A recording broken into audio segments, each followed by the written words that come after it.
You think you know what loyalty looks like? Wait until you hear what this woman did to the people who humiliated her every single day for 5 years. 3 weeks before the company changed hands, a maid named Gloria overheard her managers laughing about her in the break room. They called her worthless. They said she would never amount to anything. She could have walked away. But instead, she did something that none of them saw coming. And by the time they understood what was happening, it was already too late. Hello and welcome. If this is your first time here, please subscribe. If you've been with us before, thank you for coming back. Tell us in the comments, where are you watching from today? Miami, Cape Town, maybe Port of Spain or Birmingham? We want to hear from you. Now, what I'm about to tell you is going to make you angry, and it should. But keep listening because this story has a finish that will make you want to stand up and cheer. Her name was Gloria Antoinette Desmond. She was 41 years old. A medium-height woman with dark, copper skin, high cheekbones that caught the light when she turned her head, and black hair she kept pulled back in a tight, low ponytail every single day without fail. No loose strands, no flyaways, just a neat, serious ponytail held by a single black elastic band. She had strong hands with short nails she kept filed clean and smooth. No polish, no rings, no bracelets. Nothing that would catch on a cloth or clink against a surface while she worked. She wore the same uniform to work every morning. A navy blue polo shirt with the hotel logo stitched on the left side of the chest, dark pants that she ironed every Sunday night for the whole week, and black, non-slip shoes that she replaced every 6 months because the marble and tile floors she walked on 12 hours a day ate through rubber soles like sandpaper. She had a small scar on her left wrist, about an inch long, from a chemical burn she got in her second year on the job when a bottle of industrial bathroom cleaner leaked on her skin. Nobody had ever asked her how she got it. Nobody had ever asked her much of anything at all. Gloria had a habit that nobody noticed because nobody watched her that closely. Every morning, before she started cleaning the first room of her shift, she would stand in the doorway for exactly 3 seconds. She would look at the room, the unmade bed, the towels on the floor, the water rings on the nightstand, the television remote left on the wrong side, and she would take a mental photograph of the mess. Then she would close her eyes for 1 second and open them again, and she would begin. It was a ritual, a way of telling herself that every mess had an ending, and she was the one who knew how to find it. Gloria worked as a custodial team member at the Pinnacle Grand Hotel, a 4-star property in downtown Atlanta. The official company title was Facilities Maintenance Associate. The managers called her a maid. The guests called her nothing at all, because they rarely saw her, and when they did, they looked past her like she was part of the wallpaper. She had worked at the Pinnacle Grand for 5 years. 5 years of arriving at 4:55 in the morning, 5 minutes before her shift, not once late, not one single time. 5 years of mopping the marble lobby before the first guests came down for breakfast, pushing the mop in long, even strokes, making the floor shine so bright you could see your own reflection walking toward you. 5 years of scrubbing bathroom tiles on her knees, her kneecaps pressing into the hard floor through the thin fabric of her pants. 5 years of changing sheets and folding towels into tight rectangles and emptying trash cans and cleaning up messes that would make most people gag and some that would make them cry. She did all of it without complaint. She did all of it with a quiet, careful precision that would have impressed anyone who cared enough to notice. But nobody at the Pinnacle Grand noticed Gloria Desmond. Not really. She was invisible.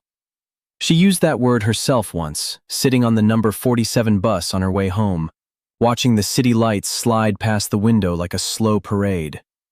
Invisible. She could walk through the hotel lobby carrying a mop and a yellow bucket, and 12 people would look right through her like she was made of glass. Guests would step around her cart in the hallway without saying, "Excuse me," without making eye contact, without acknowledging that a living, breathing human being was standing 3 feet away from them. Managers would call housekeeping on the two-way radio and say, "Send someone up to 1407. Never, "Send Gloria," or "Ask Gloria," or even, "Please." Just someone. Because to them, she was not someone. She was anyone. She was a pair of hands attached to a mop. Gloria lived in a 1-bedroom apartment in a building off Peachtree Road, on the 4th floor. No elevator. The stairwell smelled like bleach and old carpet cleaner, which was a smell Gloria was so used to she didn't register it anymore. It had become part of the air she breathed. Her apartment was small, a kitchen that opened into a living room, one bedroom she shared with Amara, a bathroom with a shower that ran hot for exactly 7 minutes before switching to cold. But the apartment was organized.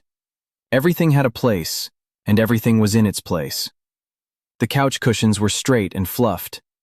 The kitchen counter was clear except for a ceramic jar where Gloria kept her keys and loose change. The dishes were done every night before bed, dried and put away, never left in the rack. Amara's school papers were pinned to a corkboard on the wall in neat rows, organized by subject. Math on the left, English in the middle, science on the right. Gloria kept her world tight and ordered, because the world outside her door was messy and loud and unfair, and she could not control any of it. But she could control this small, clean apartment. This was hers. Her daughter's name was Amara. She was 11 years old, tall for her age, already reaching Gloria's shoulder, with her mother's high cheekbones and her father's deep brown eyes that were serious and thoughtful, and looked at the world the way a writer looks at a blank page, with a mix of curiosity and caution. Amara was quiet like her mother.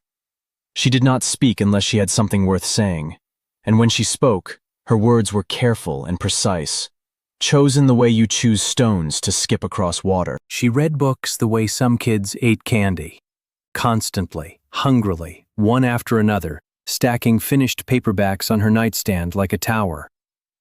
Her favorite place in the world was the public library on Forsyth Street, where she would sit in the corner near the tall window for hours with a stack of novels and a composition notebook where she wrote down words she wanted to remember.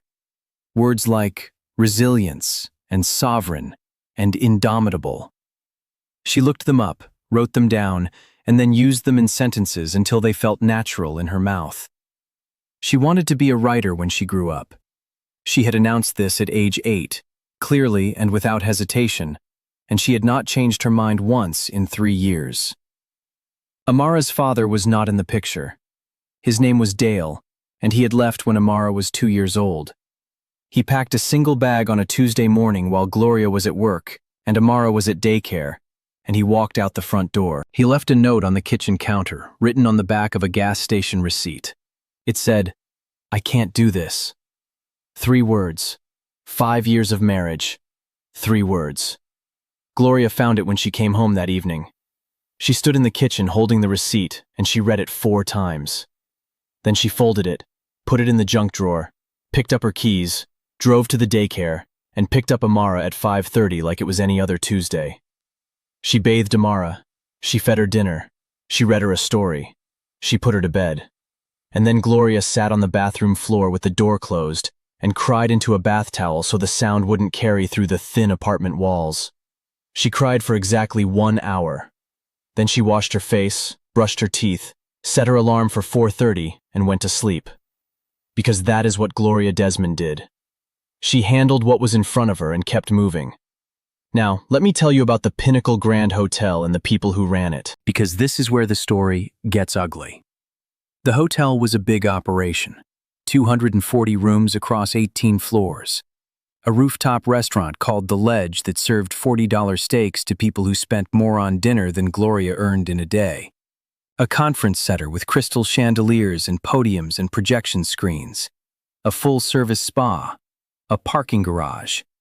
It employed about 300 people: front desk, concierge, kitchen, housekeeping, maintenance, management, event planning, security, valet.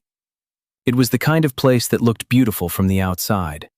Polished brass revolving doors, a marble fountain in the lobby with real orchids floating in the water, fresh flowers on every surface. The kind of place where wealthy people expected perfection, and minimum wage workers were expected to provide it. But behind the scenes, behind the doors marked staff only, down the fluorescent lit hallways where the carpet turned to concrete and the orchids turned to mop buckets, it was a different world entirely.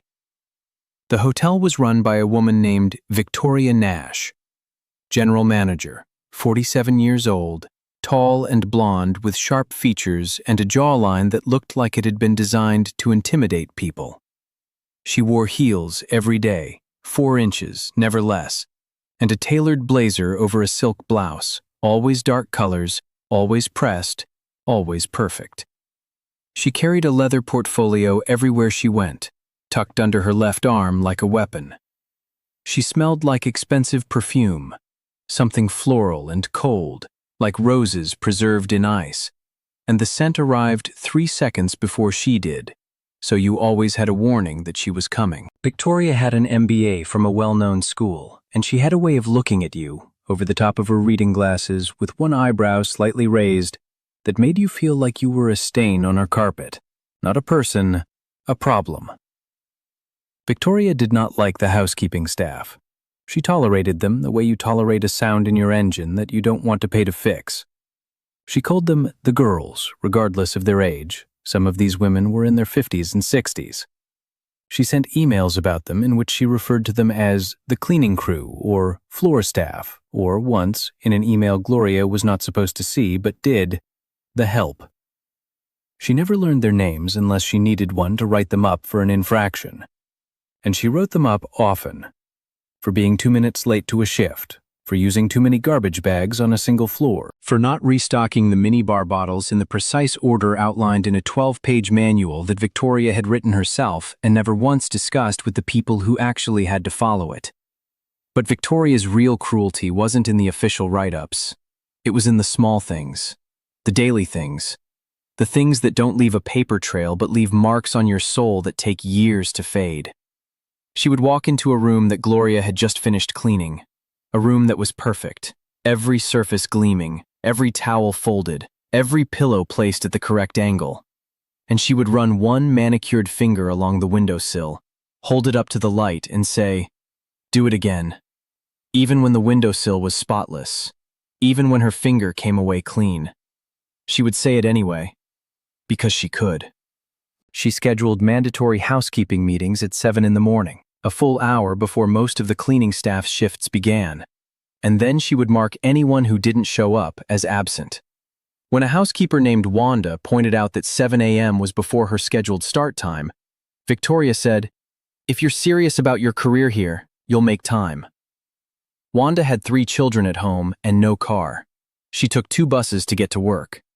The 7 a.m. meeting meant leaving her house at 5:15 and waking her mother to watch the kids.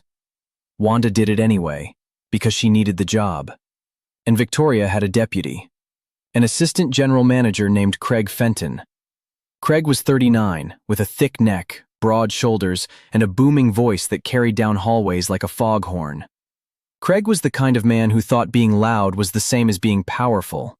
He would snap his fingers at housekeeping staff when he needed their attention. Actually snap his fingers, sharp and quick, like he was calling a pet. He would stand in the hallway with his arms crossed and watch the maids push their carts, making little comments. "Moving a bit slow today, aren't we?" Or, "Clock's ticking, ladies," that weren't quite bad enough to be harassment, but were exactly bad enough to make you feel small. He once told Gloria, in front of 3 other employees in the second-floor corridor, "You missed a spot on the mirror in 1407. Maybe you need glasses. Or maybe you just don't care about doing a good job." Gloria had cleaned that mirror twice. She had checked it in the sunlight and in the overhead light. It was perfect. But Craig hadn't actually looked at the mirror. He didn't need to. He just liked the sound of his own authority bouncing off the walls. Together, Victoria and Craig created a world where the housekeeping staff, mostly black and brown women, mostly single mothers, mostly making $12.75 an hour with no benefits and no sick days, lived in constant, low-grade fear. Fear of being written up. Fear of being docked hours. Fear of being put on a performance improvement plan that everyone knew was just the first step toward being fired. Several good workers had quit over the past 3 years because they couldn't take it anymore. A housekeeper named Patricia, who had been with the hotel for 6 years, was let go because she called in sick twice in 1 month. Her son had been in the hospital with pneumonia. She had doctor's notes. It didn't matter. Another woman, Diane, was terminated for insubordination the day after she asked Craig, politely, in a steady voice, not to snap his fingers at her. "I have a name," Diane had said. "Please use it." She was gone by noon the next day. Gloria saw all of this. every single day for 5 years. She kept her head down. She did not argue. She did not talk back. She kept her face still and her hands busy and her mouth shut. But she saw everything. She heard everything. And she remembered everything, storing it away in the same careful, organized way she organized Amara's school papers on the corkboard. And deep inside her, in a place she kept locked and guarded like a room with no key on the outside, she was absolutely furious.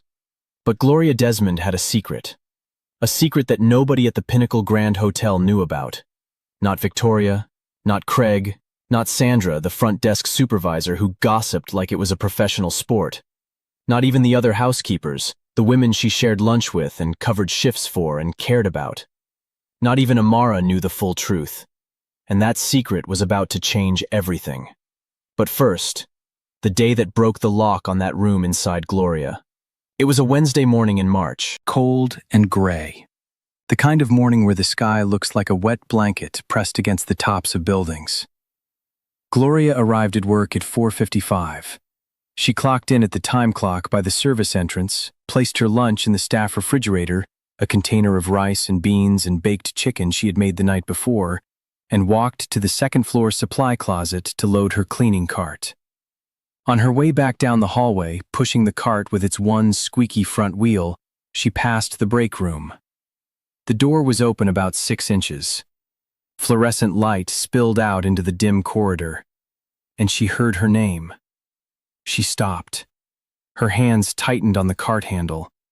She did not mean to eavesdrop, but when you hear your own name come out of someone else's mouth in a room you're not supposed to be listening to, your body makes the decision for you. Your feet stop. Your breathing slows. Your ears open wide. Victoria was talking. Her voice was clear and sharp, cutting through the door like a blade through paper. Gloria is the slowest cleaner on this floor. She takes forever in every room. I honestly don't know how she's lasted 5 years here. If it were up to me, I would have let her go in year 1. Craig laughed. That big, booming laugh that Gloria had heard 1,000 times, echoing down 1,000 hallways. She's basically furniture at this point. She doesn't talk. She doesn't push back. She doesn't do anything except mop and breathe. I'm not even sure she can read the housekeeping manual. Another voice. Gloria recognized it immediately as Sandra from the front desk joined in. I heard from someone that she dropped out of college. Couldn't handle it. Too hard for her. So now she's cleaning toilets for $12 an hour. And honestly, that's probably her ceiling. Some people are just born to serve. And then Victoria again, quieter, almost bored. Well, she better keep serving quietly, because the new ownership group is coming in next month to restructure everything. Half these cleaning girls are going to be let go during the transition. Gloria will probably be first on the list. She won't be missed. Laughter. From all 3 of them. Laughter that sounded like glass breaking. Gloria stood in the hallway with both hands on the cart handle. She did not move. She did not breathe. Her heart was slamming against her ribs so hard she was sure they could hear it through the door. Her eyes burned with a heat that wanted to become tears, but she would not let them. She had trained herself a long time ago not to cry at work. Crying at work meant they won. And Gloria Antoinette Desmond did not let people like Victoria Nash and Craig Fenton and Sandra from the front desk win. Not today. Not ever. She gripped the cart handle until her knuckles ached, and the scar on her wrist turned white. Then she exhaled slowly through her nose, turned the cart around, and went back to work. She cleaned 14 rooms that day. Every single one was perfect. Not one smudge, not one wrinkle, not one hair on any surface.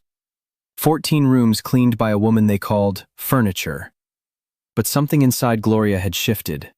Something deep and patient and powerful. Like a key turning in a lock that had been stuck for 5 years. And just when Gloria thought the worst of it was behind her for the day, it wasn't. 2 days later, Gloria was called into Victoria's office. She had never been summoned there individually before. Housekeeping issues were always handled through the department supervisor, a quiet woman named Linda, who mostly stayed out of Victoria's way and did whatever she was told.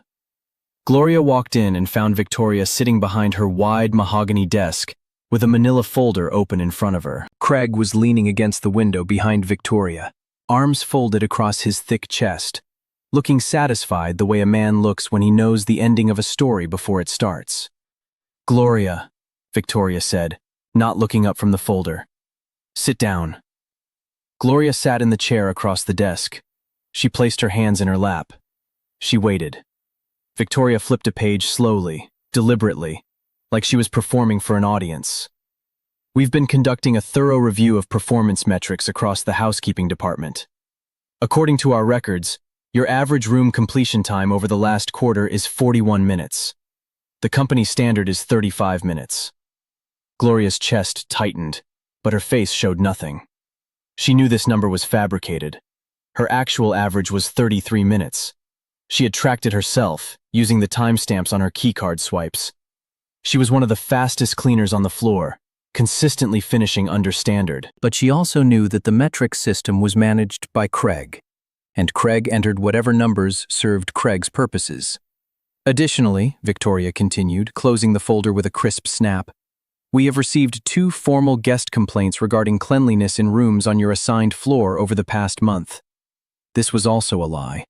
Gloria had received 0 guest complaints in 5 years, not one. She checked the guest feedback portal every Friday on the staff computer. Her satisfaction scores were among the highest in the department. But again, complaints were logged by front desk supervisors. Sandra was a front desk supervisor. Sandra had been laughing in the break room 2 days ago. Victoria folded her hands on the desk. Based on these findings, I'm placing you on a formal performance improvement plan. You'll have 30 days to bring your numbers in line with company standards. If your metrics don't improve, we'll need to have a more serious discussion about your continued employment here. Gloria understood exactly what was happening. They were manufacturing a paper trail, building a false record of poor performance so they could fire her before the ownership transition, and make it look routine, clean, justified. Just another underperforming maid who couldn't keep up. What none of them knew, what none of them could possibly have imagined, was that the new owner they were trying to impress was sitting across the desk in a navy blue polo shirt, listening to every word. "I understand," Gloria said quietly. "Good," Victoria said, already looking past her at her computer screen. "You can go." Gloria stood. She walked to the door, and then she stopped. She did not plan what she said next. It came from the same place the shift had come from. That deep, locked room inside her that was slowly, carefully opening. "Ms. Nash," she said, "can I ask one question?" Victoria looked up, her face tight with impatience. "Do you know the name of the housekeeper who cleans the executive offices every morning? The person who vacuums your office and empties your wastebasket and restocks your coffee station?" Victoria blinked. A small crease appeared between her eyebrows. "I don't see how that's relevant to this conversation." "Her name is Wanda," Gloria said. "She is 37 years old. She has 3 children. She takes 2 buses to get to this building every morning because she doesn't have a car. She has never missed a single shift in 4 years. Gloria paused. "I just thought you might want to know that, in case anyone ever asks you what kind of manager you were." She walked out. She closed the door gently, without a sound. She went back to her cart with its squeaky wheel and she cleaned 9 more rooms that afternoon. Every single one was flawless. That night, after Amara was asleep, Gloria sat at the kitchen table with her laptop open. She spent 2 hours reviewing the hotel's internal records, financial documents, employee files, operational data, termination logs, all of which she had access to through the ownership transition portal as incoming CEO. She pulled Victoria's fabricated performance metrics and compared them against the actual keycard data. She documented the false guest complaints, cross-referencing them with the real feedback system. She reviewed every housekeeping termination from the past 3 years and matched them against the documented reasons, the actual performance records, and the timelines. The pattern was clear, clean, damning. She saved everything to a secure backup. She organized it all into a folder with labeled tabs. She closed the laptop, washed her coffee mug, set her alarm for 4:30, and went to bed. The real shock was still ahead, and none of them were ready for it. Now, here is where I need to tell you Gloria's secret. And once you hear it, you are going to see this entire story in a different light. Gloria Antoinette Desmond was not poor. She was not struggling. She was not stuck. She was not a woman trapped in a life she couldn't escape, with no options and no education and no way out. That was the story people told themselves when they saw her navy blue polo and her mop and her quiet face and her non-slip shoes. It was a convenient story. It made them feel comfortable looking down at her. But it was not Gloria's story. It had never been Gloria's story. Gloria had a bachelor's degree in hospitality management from Clark Atlanta University. She graduated with honors. She also had a master's degree in business administration, completed online over 3 years of evening classes and weekend study sessions at the kitchen table, while Amara did homework beside her. She finished her MBA 2 years ago on a Saturday afternoon, sitting at that same table, while Amara made her a celebration dinner of spaghetti and garlic bread.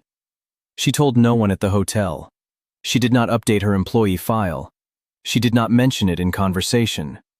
She simply folded the diploma into a plastic sleeve and placed it in the top drawer of her dresser, next to her father's watch.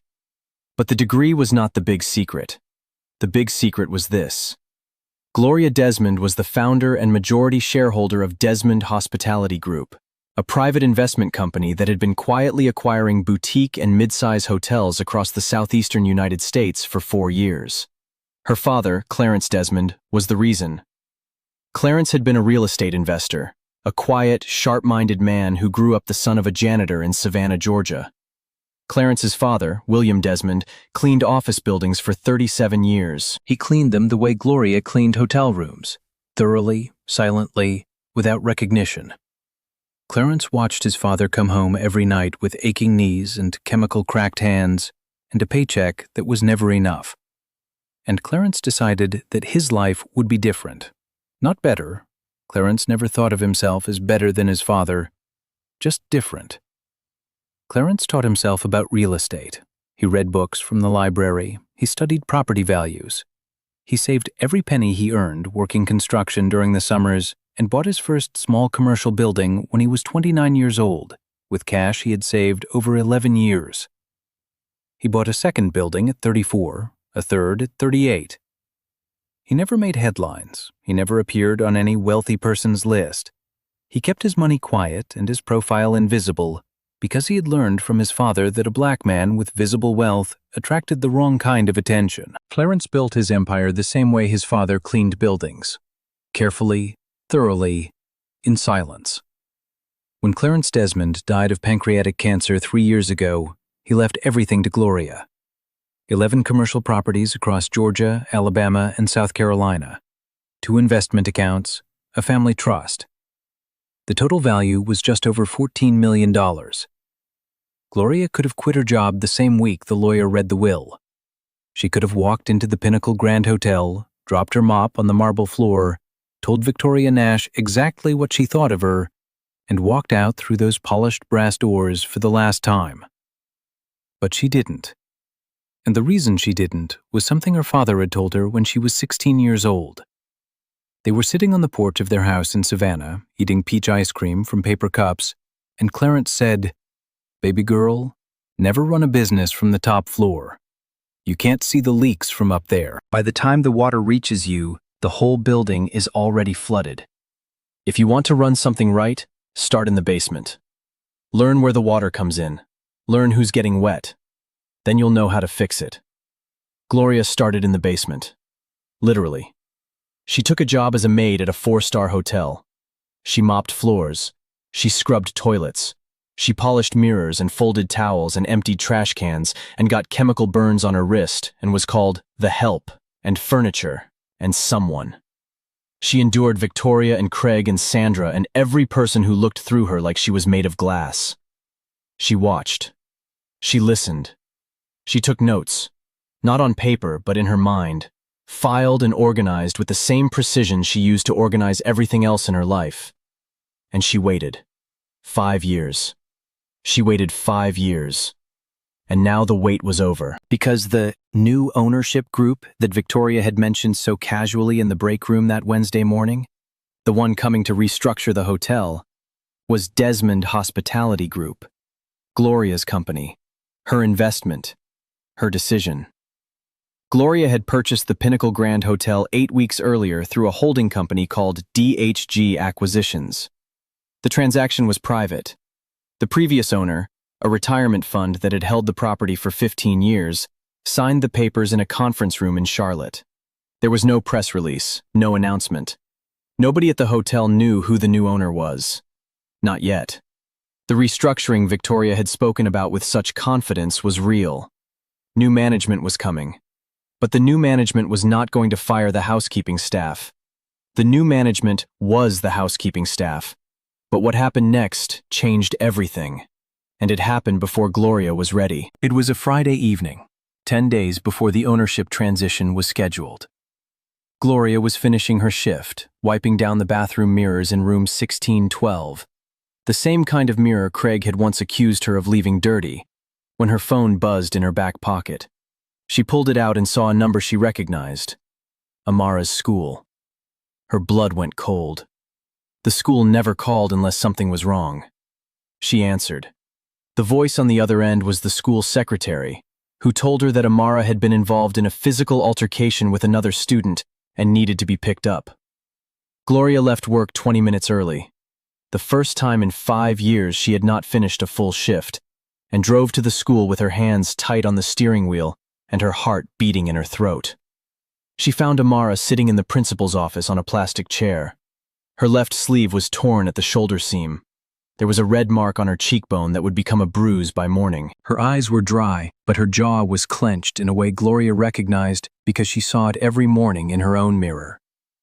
The other girl, a 7th grader named Brooklyn Davis, was in the nurse's office with a scratch on her forearm and a story that she was the victim. Gloria knelt down in front of Amara. She put both hands on her daughter's knees. "Baby, what happened?" Amara looked at her mother. Her voice was steady but tight, like a guitar string wound too far. "She said my mama was a janitor. She said janitors are losers who can't do anything else. She said it in front of the whole lunch table. She said I would probably grow up to scrub toilets just like you." Gloria felt like someone had taken a hot iron and pressed it against the inside of her chest. "And what did you do?" she asked quietly. "I told her my mama works harder than anyone I've ever met. I told her there's nothing wrong with cleaning. I told her she should be ashamed of herself." Amara paused. Her jaw tightened again. "And she laughed. She laughed right in my face, so I pushed her." The principal, a tired-looking man named Mr. Kessler with a coffee stain on his tie, recommended a 3-day suspension for both girls. Standard policy. Gloria signed the forms without arguing. She took Amara's hand and walked out of the school into the parking lot. The sun was going down. The air was cool with the first hint of spring. In the car, they sat in silence for a long time. The engine idled. The heater hummed. Gloria stared through the windshield at the orange sky above the school building and thought about her father sitting on that porch in Savannah with his peach ice cream. She thought about his father, William, the janitor from Savannah, who cleaned buildings for 37 years and never heard a single person say thank you. "Mama," Amara said softly, "are you mad at me?" Gloria turned to look at her daughter, 11 years old, smart and proud and brave and hurt. Her torn sleeve, her red cheek, her clenched jaw, her mother's daughter in every possible way. "I'm not mad at you for standing up for me, Amara. I will never be mad at you for that. But fighting with your hands is never the answer. It gives people a reason to see you the way they already want to see you. And you are better than what they expect." "But it's not fair," Amara said, and her voice cracked for the first time. "You work so hard, Mama, harder than anyone, and people look at you like you're nothing." Gloria reached across the console and took Amara's hand. She held it tight. "People can only make you nothing if you believe them, baby. And I have never believed them. Not for one single second of one single day. I know who I am. Your grandfather knew who he was. His father knew who he was. And you know who you are. That is enough. That will always be enough." Amara was quiet for a moment. The tears came then, sliding down her cheeks, quiet and controlled, just like her mother's. Then she said, Do they know, Mama? The people at your hotel? Do they know who you really are? Gloria looked through the windshield at the last of the sunset. Not yet, baby, but they will, very soon. And 10 days later, they did. The transition day was a Tuesday, April 7th. The hotel's corporate office had sent a company-wide email the previous Friday, informing all staff that new ownership would be formally introduced at a mandatory all-hands meeting in the main ballroom at 9 o'clock sharp Tuesday morning. No other details were provided. No name, no company background. Just new ownership and mandatory attendance. Rumors had been burning through the hotel all weekend like a brush fire. Victoria told the front desk staff confidently that she had been in communication with the new ownership team, and her position was not only secure, but likely to be expanded. Craig told the kitchen crew that the restructuring would primarily affect lower-level positions, and that anyone who had been doing their job properly had nothing to worry about. Sandra told anyone who would listen that the housekeeping department was almost certainly going to be outsourced to a third-party cleaning service because that's what new owners always did. The cleaning girls will be the first to go, she said. That's just business. Gloria arrived at work that Tuesday morning at 4:55, like always. She clocked in at the service entrance. She put on her navy blue polo shirt. She loaded her cleaning cart. She pushed it down the hallway with the squeaky wheel singing its little song. And she cleaned rooms for 3 hours, 5 rooms, each one perfect, before she went down to the staff locker room at 8:30, opened her locker, and pulled out a garment bag she had brought from home. She changed in the bathroom. She took off the navy polo and the dark pants and the non-slip shoes. She folded them neatly and placed them on the bench. Then she put on a tailored charcoal gray pantsuit, fitted, sharp, professional. A cream-colored silk blouse with a small collar. Black leather heels, 3 inches, solid, the kind that make a sound on hard floors. She let her hair down from the ponytail. For the first time in 5 years inside this building, her hair was loose. It fell past her shoulders in soft, dark waves. She put on a simple gold necklace, a thin chain with a small circular pendant that had belonged to her grandmother, William Desmond's wife. She looked at herself in the bathroom mirror under the fluorescent light. She looked different. Not better. Different. She looked like what she had always been underneath the polo shirt and the cleaning solution and the silence. She looked like a woman who owned things. Because she did. At 8:55, the main ballroom was full. All 300 employees packed into rows of folding chairs, standing along the walls, leaning against the door frames. Front desk staff in their navy blazers, kitchen workers in their white jackets, security in their dark uniforms, valets fidgeting near the back, and the housekeeping team, the women in their navy blue polos, clustered together in the last 2 rows on the left side, the way they always did at company events, because that was where they felt the most invisible and therefore the most safe. Victoria stood at the front of the room, slightly to the left of the podium, with Craig beside her. Both of them were smiling. Victoria had reapplied her lipstick. Craig had put on a fresh tie. They looked like hosts waiting to welcome a guest they were sure would be impressed by them. At 9 o'clock sharp, the hotel's corporate liaison, a man named Arthur Webb in a dark blue suit, walked to the podium. He adjusted the microphone. He thanked everyone for coming. He said a few measured words about transitions and new chapters and the exciting future of the Pinnacle Grand Hotel. And then he said 8 words that changed the air pressure in the room. I would like to introduce your new owner and CEO, Ms. Gloria Desmond. The room went dead silent. The kind of silence that isn't just quiet, but is the absence of everything. Sound, breath, movement. 300 people froze. Gloria walked through the ballroom doors. Her heels clicked on the marble floor. Each step echoed in the silence like a heartbeat.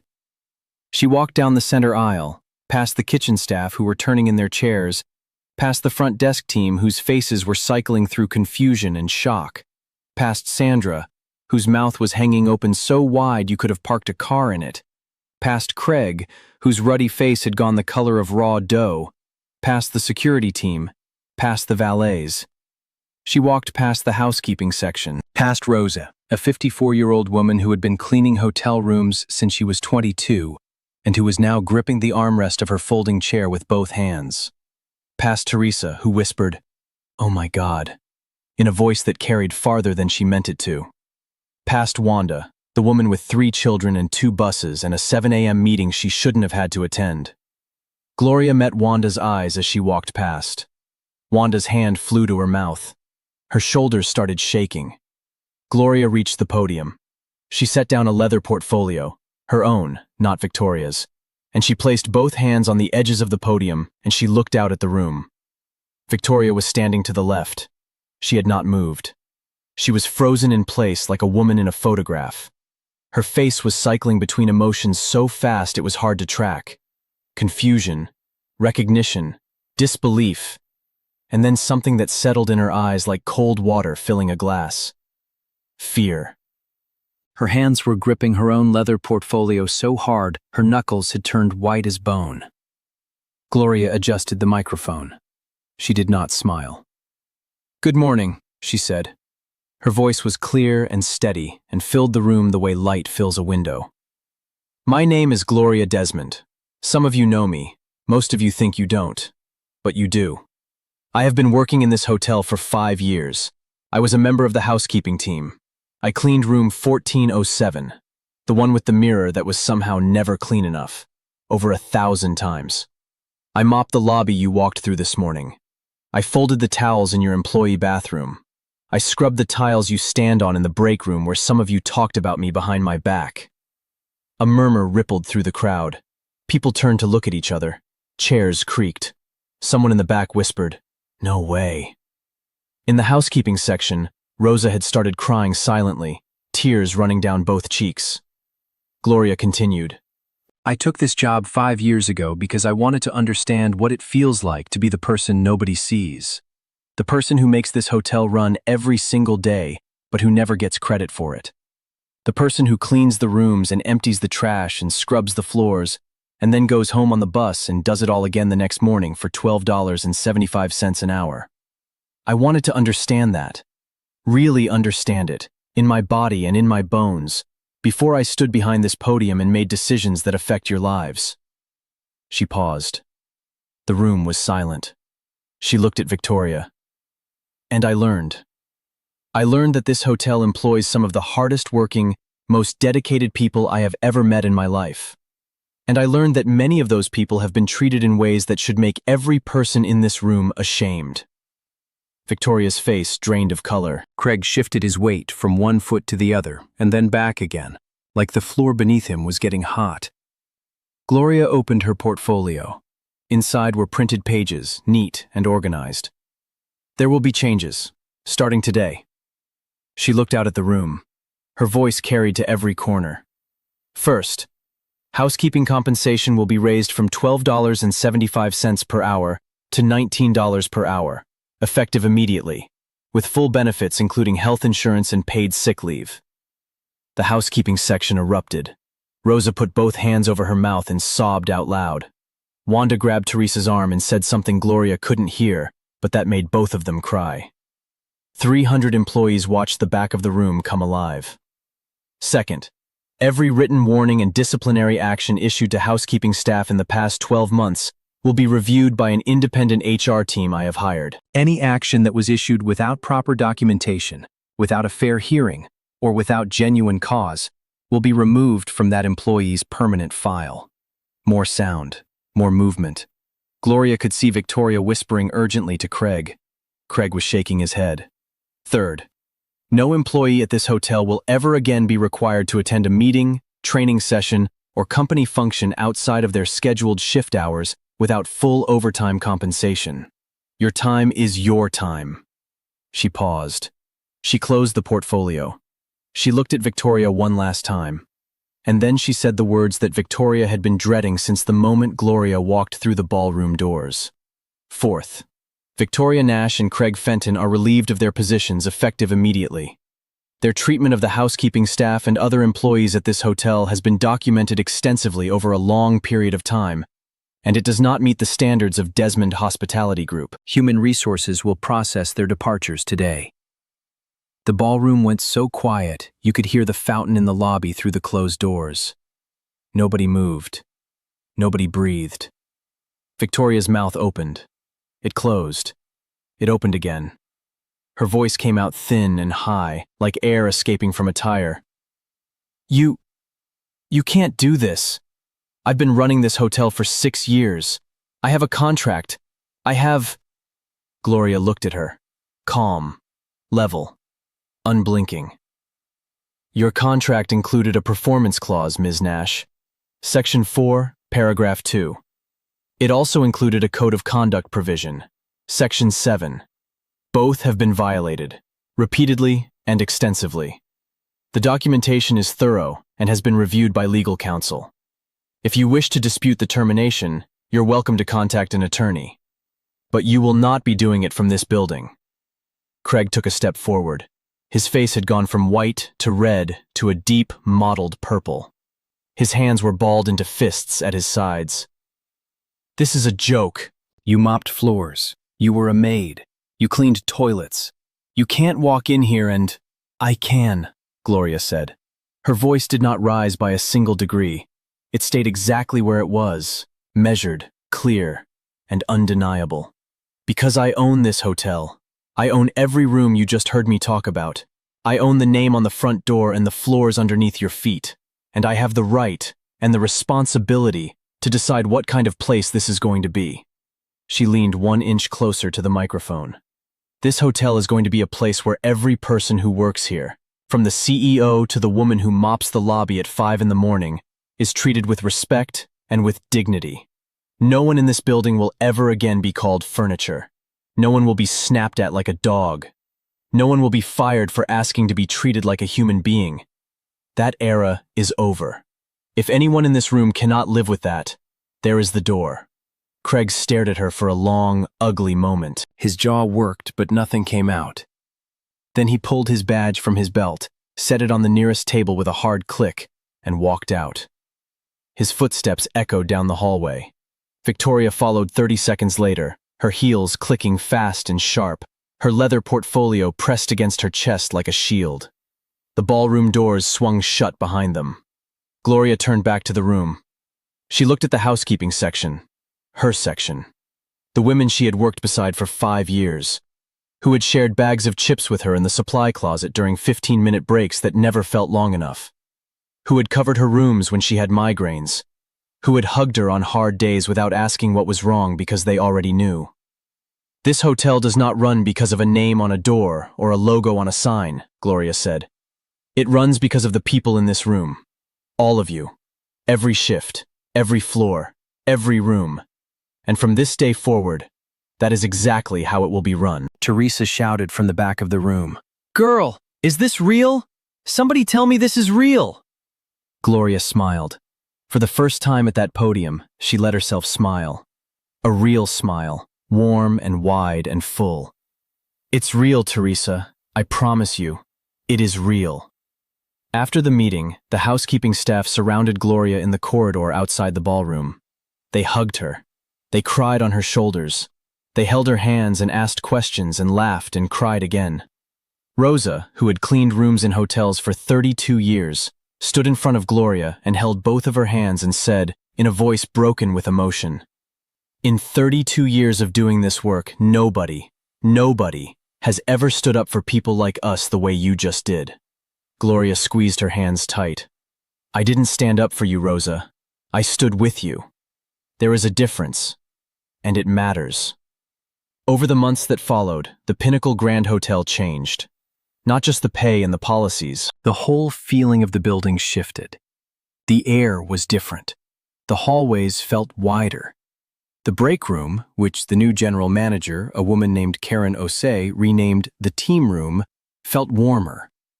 People said good morning to each other. Managers learned names. The housekeeping staff no longer ate lunch in the supply closet. They ate in the team room, at the same tables as everyone else. Gloria promoted from within. Teresa became the new director of housekeeping. Rosa was offered a supervisory position with a salary and benefits for the first time in her 32-year career. Two women who had been fired unfairly under Victoria's management Patricia and Diane, were tracked down and offered their jobs back with full back pay and a formal apology from the hotel. Patricia came back on a Monday morning.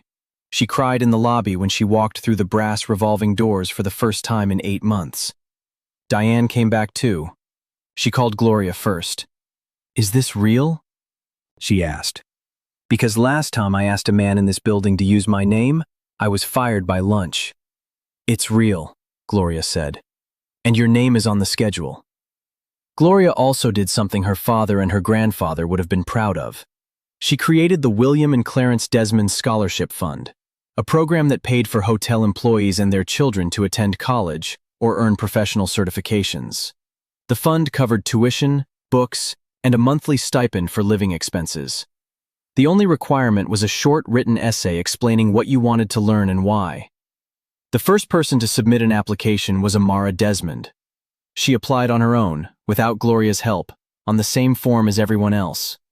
She wrote her essay in longhand in a composition notebook, in her small, precise handwriting, and she typed it up on the computer at the public library on Forsyth Street. The essay was about her mother. It began with the sentence, "My mother cleaned hotel rooms for 5 years so she could learn how to run a hotel the right way. She taught me that the most powerful person in any room is the one who isn't afraid to get on her knees and scrub the floor." When Gloria read that essay in her new office on the 18th floor, the office with the wide windows and the view of the city, she had to put the paper down and walk into the hallway because she was crying too hard to see the words. One evening, a few months after the transition, Gloria and Amara sat together on the small balcony of their apartment. They had not moved. Gloria could have bought a house, a penthouse, a mansion, but she told Amara they would stay in the apartment for now. "We'll move when we're ready," she said, "not when the money tells us to." Amara was reading a book, her legs tucked under her on the plastic chair. Gloria was drinking tea from a chipped mug she had owned for 8 years and refused to replace. The city stretched out below them, lights flickering on as the sky turned from pink to deep blue. "Mama," Amara said without looking up from her page. "Yes, baby." "Brooklyn apologized to me today, at lunch, in front of everyone." Gloria set her tea down. "What did she say?" "She said she was sorry for what she said about you. She said her mom told her to apologize, but I think she meant it." "And what did you say back?" Amara closed her book.